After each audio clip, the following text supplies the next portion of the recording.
Okey, alhamdulillah tadi kita dah settle dah potong-potong ikan semua sekali. Okey, sekarang ni kita akan tunjuk ikan apa yang ada di dalam freezer kita ya. Hari ni hari Rabu Hari ni hari Rabu. Alright, kita akan tunjuk ikan apa yang ada. Tapi di dalam ni saya bagi tahu tu teranglah, semua ikan frozen semua ikan frozen. Alright.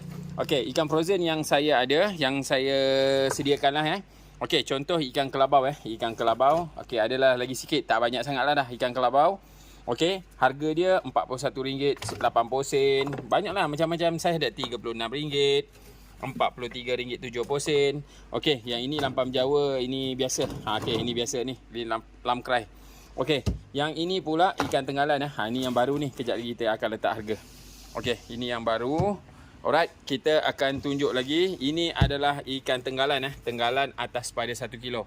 Okey, ini RM54, RM56, 40 sen ada, RM161, 50 sen ada. Ini saiz sikit lagi nak 2 kilo 1.9. Okey, yang ini ada RM45, RM54, banyak Okey, ini kalau katanya tenggalan 1 kilo ke atas. Yang ini bawah pada 1 kilo ada RM31, RM25.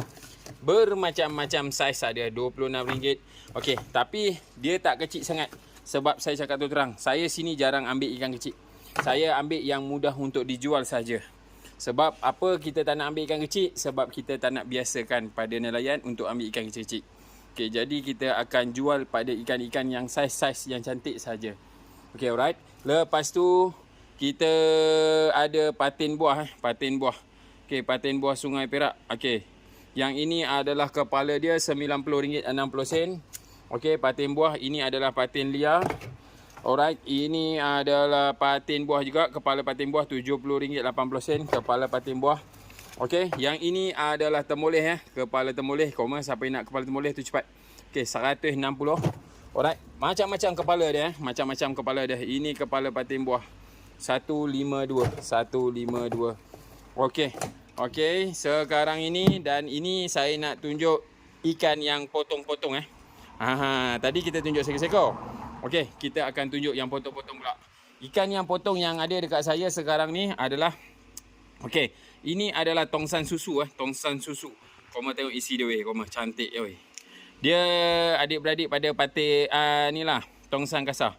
Adik-beradik pada tongsan kasar. Okey, tongsan susu. Lepas tu kita ada ikan puyuh ikan puyuh.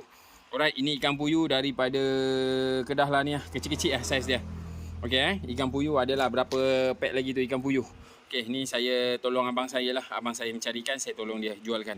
Okey, ikan puyuh.